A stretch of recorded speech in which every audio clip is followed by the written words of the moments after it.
ये postmortem report से पहले तो आपको ये बताएं कि एक कारकुन स्पेशल चाइल्ड जो कि किसी मेरे ख्याल में उसने ज़िंदगी में किसी को नुकसान नहीं पहुंचाया, उसकी वीडियोस चल रही हैं सोशल मीडिया के ऊपर, उससे जो किया गया, पहले मैं ये चाहता हूं कि डॉक्टर साहिबा आपको पोस्टमार्टम रिपोर्ट से बताएं कि उससे हुआ क्या।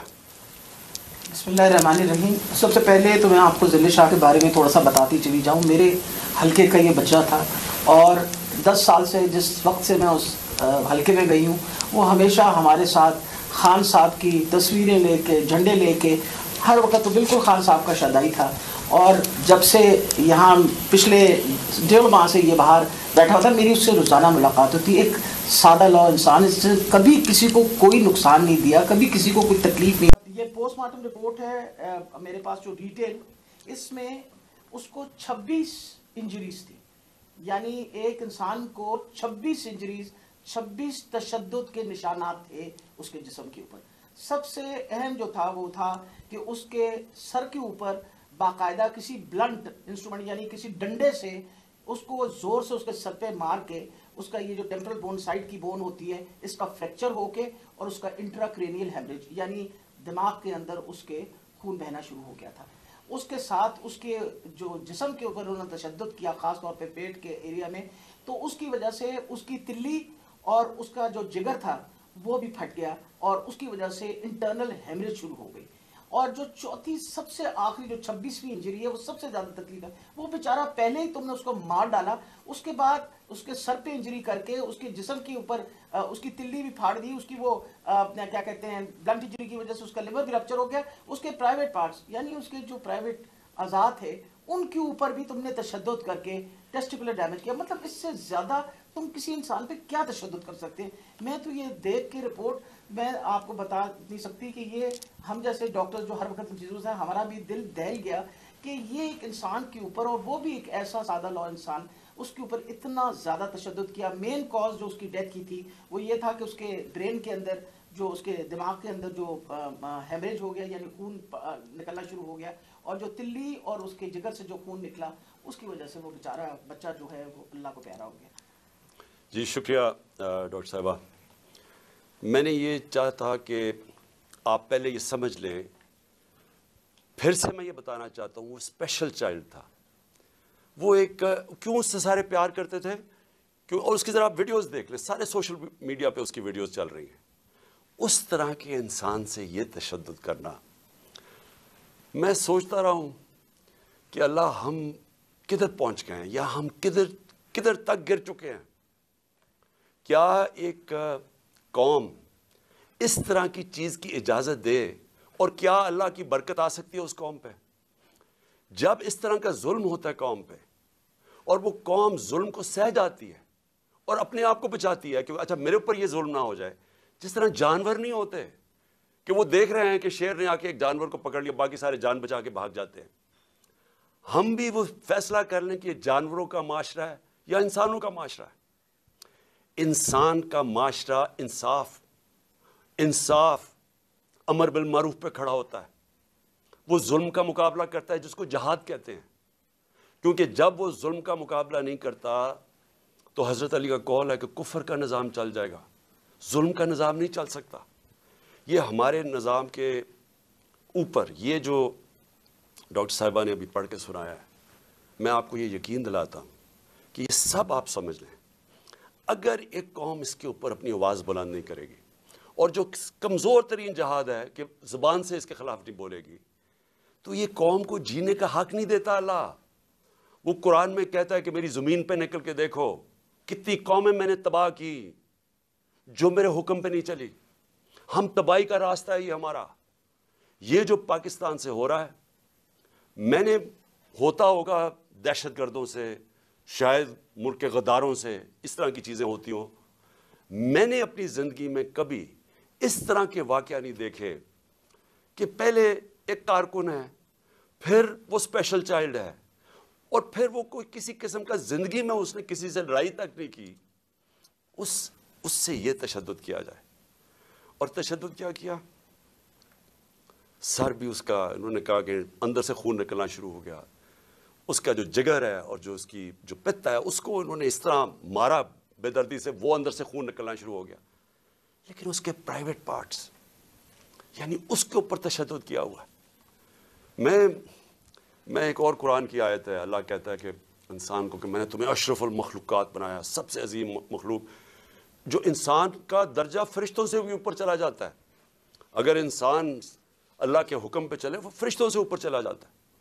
लेकिन वही कुरान में लिखा है वो जब वो गिरता है वो जानवरों से भी नीचे चला जाता है। जानवर भी ये ना करें। और ये जो हमारे ऊपर, जब से मैं ये देखा है, एक आदमी जब से आया है उसको एक पोजीशन पे लगाया है, मैं नाम नहीं लेता क्योंकि फिर सेंसर हो जाएगा, उसको भी पता है, कौम को भी पता है वो कौन है, जो उसने जुल्म करना शुरू किया सियासी कारकुनों पे। एक्सपर्टीज थी उसकी काउंटर टेररिज्म, दहशत गर्दों से कुछ करता था। लेकिन मैं सोचता हूं कि वो दहशत गर्दों से भी ये जो करता होगा या जिनके ऊपर शक होगा करता होगा, तो वो कितनी नफरत फैली होगी उन इलाकों के अंदर। तो ये जब से वो आया, पहले हमने शहबाज गिल का, पहले हम माने ही ना कि शहबाज गिल से ये हुआ, कुछ करता था। लेकिन मैं सोचता हूं कि वो दहशत गर्दों से भी ये जो करता होगा या जिनके ऊपर शक होगा करता होगा, तो वो कितनी नफरत फैली होगी उन इलाकों के अंदर। चेयरमैन तहरीक-ए-इंसाफ इमरान खान खिताब कर रहे हैं। उन्होंने अली बिलाल कारकुन तहरीक-ए-इंसाफ की शहादत के हवाले से पोस्टमार्टम रिपोर्ट जो कि डॉक्टर यास्मीन राशिद ने बताई कि किस तरह का तशद्दुद किया गया, हेड इंजरी उसे आई जिसकी वजह से उसको ब्रेन हैमरेज हो गया, साथ ही साथ नाजुक आज़ा पर बिलाल के तशद्दुद किया गया। इमरान खान सूरत हाल के हवाले से आगाह कर रहे हैं। इससे पहले डॉक्टर यास्मीन राशिद ने अली बिलाल, जिसे जिले शाह भी कहते थे, उसकी पोस्टमार्टम रिपोर्ट के हवाले से आगाह किया। उन्होंने कहा कि जिस तरह तशद्दुद का निशाना बनाया गया अली बिलाल को, जिसमें जो उसके सर पर तशद्दुद किया गया जिसकी वजह से उसकी मौत हो गई। 70 साल का आदमी, उसको सिर्फ एक ट्वीट करने पे ऊपर के बाजवा साहब शुक्रिया एनआरओ 2 का, कौन से दुनिया के मुल्क के अंदर ये जुर्म है कि शुक्रिया बाजवा साहब एनआरओ 2 का।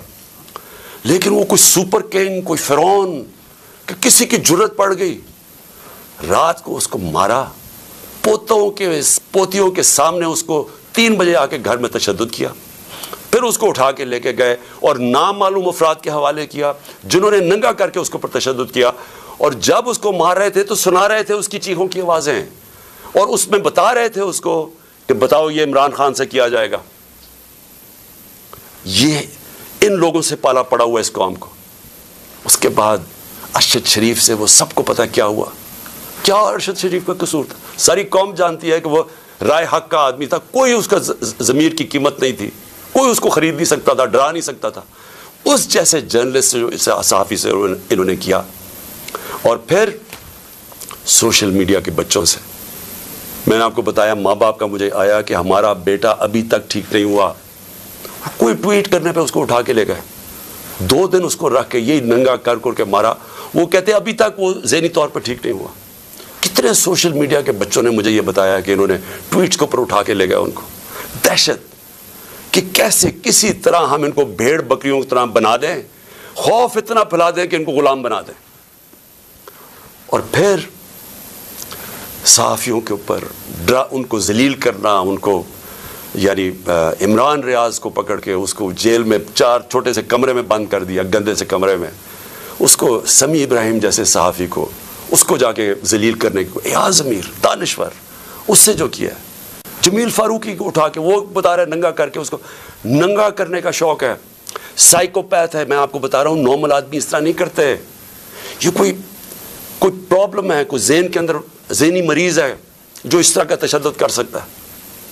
और ये जो हुआ है, अब ये जरा कहानी सुने, था क्या, इलेक्शन अनाउंस है 30 अप्रैल को।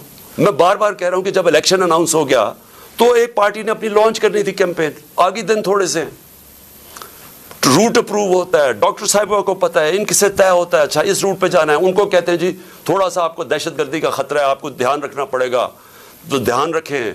हमारे इधर से रूट अप्रूव होती है कि ये रूट है, आपको फिक्र ना करें, इस रूट पे आप निकल जाएं। सब कुछ तय हो गया, लोगों को बुला लिया, रैलीज आ रही हैं, जनाब हमने अपने लॉन्च करनी है कैंपेन। एकदम सुबह ना पता ना कुछ हुआ, एकदम पुलिस पहुंच गई, नाके लग गए। फिर ये नहीं उन्होंने किया, डॉक्टर साहब ये गवाह हैं, ये तो अपनी तरफ से आ रहे थे एक रैली लेके आगे नाका, ना उन्होंने, इन्होंने चुप करके खड़े हैं वहाँ, उनके ऊपर वाटर कैनन शुरू हो गई, फिर आगे गाड़ियां तोड़नी शुरू हो गए, उनके ऊपर चार्ज कर दिया, लोगों को मारना पीटना शुरू कर दिया। सारी वीडियोज हैं, गाड़ियां तोड़ रहे हैं आके। और पूरा प्लान बना हुआ था कि उस दिन उन्होंने और लाशें गिरानी थी। हमारी ये ऑर्डर कर रहे हैं इनके लोग कि मारो इनको, इनको ये करो, लाशें गिराओ, कोई फिक्र नहीं पड़ता, क्योंकि प्लान कुछ और था। प्लान ये था कि इलेक्शन से निकलना, और दूसरा इमरान खान के ऊपर ये डालना, ये और ये डाल दिया बेचारे। जिले शाह का केस 302 मेरे ऊपर कत्ल का केस डाल दिया कि मैंने उसको कत्ल किया। यानी अगर इन बेवकूफ़ों में अकल हो, एक तो अकल की बड़ी कमी है इस वक्त, पता नहीं कौन इनको एडवाइस कर रहा है। आप मारते हैं, सारी कौम देख रही हो, और फिर मैं अपने उस और कत्ल किसे करूंगा? जिले शाह को। यानी जिस तरह मैंने बड़े जिंदगी में कत्ल किए हैं, और जिस तरह 26 साल में हमने बड़े कई लोगों को कत्ल करवाया, सारी हमारी पुरअमन रही हैं।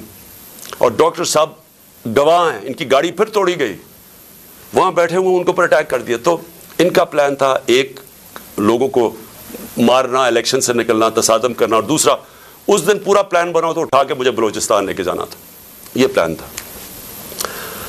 अब मैं अपनी कौम के सामने 2-3 चीज़ें रखना चाहता हूँ। देखें, इस वक्त बदतरीन किस्म का मार्शल लॉ से भी बुरी सख्ती आई हुई है पाकिस्तान, हमारे ऊपर तो आई हुई है।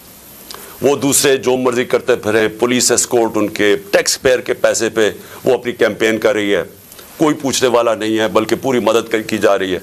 वो और बात है कि लोग नहीं आ रहे, लेकिन उनकी पूरी मदद। और यहाँ इलेक्शन शेड्यूल के बाद भी कैंपेन के ऊपर पाबंदियाँ, हमारे लोगों के ऊपर केसेस, कितने लोग अभी जेल में हैं, कितने लोगों को, मेरे ऊपर अब 80 तकरीबन केस हो गए हैं। कोशिश है कि किसी तरह हम कैंपेन से निकल जाएं, और सारी कोशिश ये है कि इतना खौफ फैला दिया जाए कि किसी तरह इन चोरों को फिर से जिता दिया जाए। मेरा सवाल अब ये है, शोएब शेख को पकड़ लिया कल, उसका क्या कसूर था? बोल का क्या कसूर है? कसूर ये है कि वो हमें कवरेज देता है।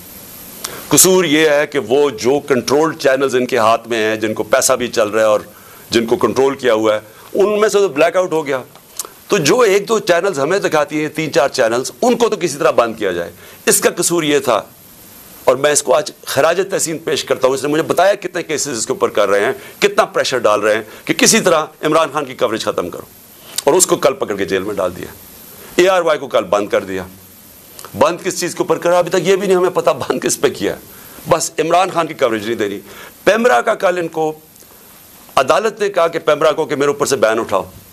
कल टेलीफोन कर करके लाइव तकरीर उन्होंने करने नहीं दी।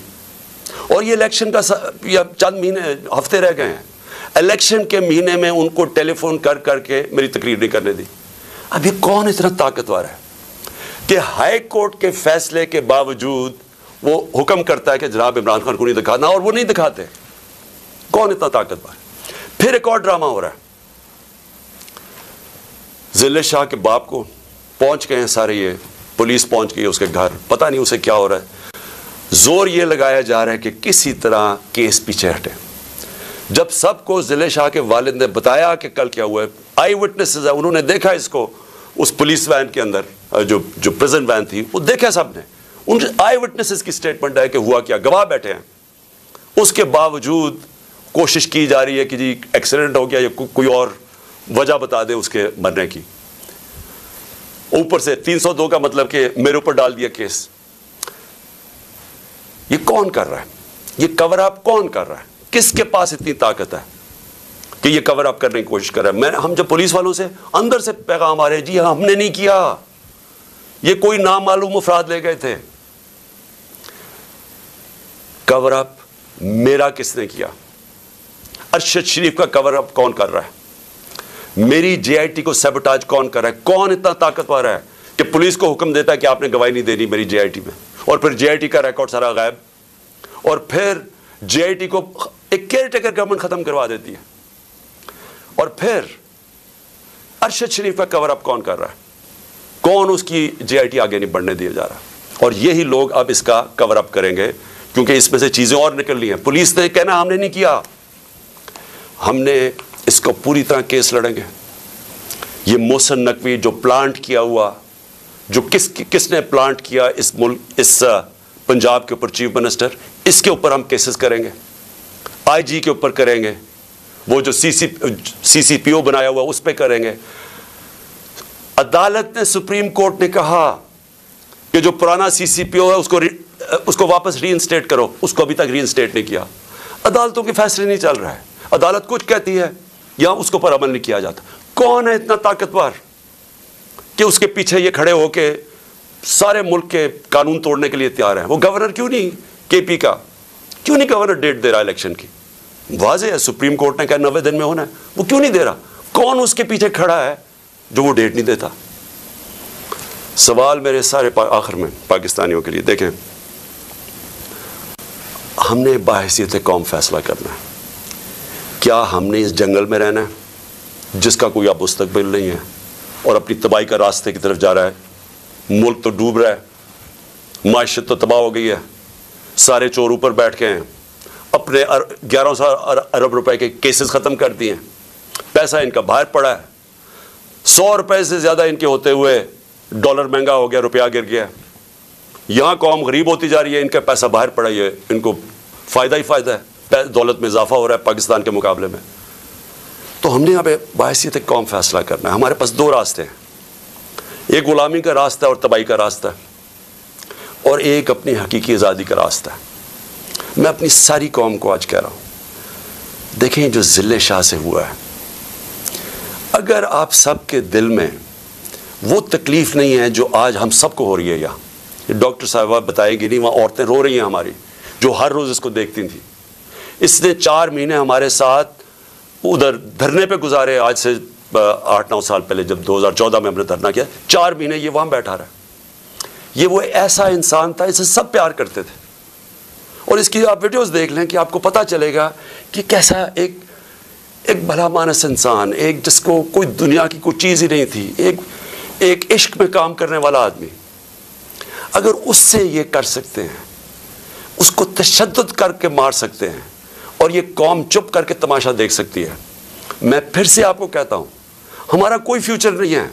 मैंने बरतानिया के अंदर अपना टाइम गुजारा, क्रिकेट खेलता था 15-20 साल। उधर इस तरह की चीज़ हो, सारी कौम सड़कों पे होती है, कोई जिंदा कौम है, वो कौम अमर मारूफ पे चलती है। उसको जहाद का मतलब पता है कि जहाद होता है जुल्म का और नाइंसाफ़ी के सामने कौम खड़ी हो, वो जिंदा कौमें होती है। मैं सारी अपनी कौम को कहता हूँ, ये जो लोग, हमारी बदकिस्मती है कि ये जो जरदारी और नवाज शरीफ और शहबाज शरीफ जो 30 साल से जुर्म पेशा लोग इस मुल्क को लूट रहे हैं और हर किस्म का जुर्म करते हैं, ये बैठे हैं, और जो 2-3 नाम मालूम अफराद जो इसको जकड़ के बैठे हुए, जिनका मैं नाम नहीं लेता क्योंकि फिर कट जाएगा, इन्होंने ये मुल्क को उधर लेके जा रहे हैं। सारे पाकिस्तानियों जिनका जीना मरना इधर है, हमारी तरह के लोगों का, सारों को ये आज समझ आना चाहिए कि ये हम सब की बर्बादी है। इनको कोई फ़र्क नहीं पड़ेगा, क्योंकि जिन्हों के पैसे बाहर पड़े हैं, जिनके डॉलर्स बाहर पड़े हुए हैं, उनको कोई फ़र्क नहीं पड़ेगा जा रही है। इसलिए सारी कौम को मेरा आखिर में पैगाम है कि ये वक्त है हम सब खड़े हों इसके ख़िलाफ़। मैं जो इन्होंने किया परसों, यानी जो जुल्म की इंतहा की, सारी कौम के ऊपर है ये। हमारा जुर्म क्या था?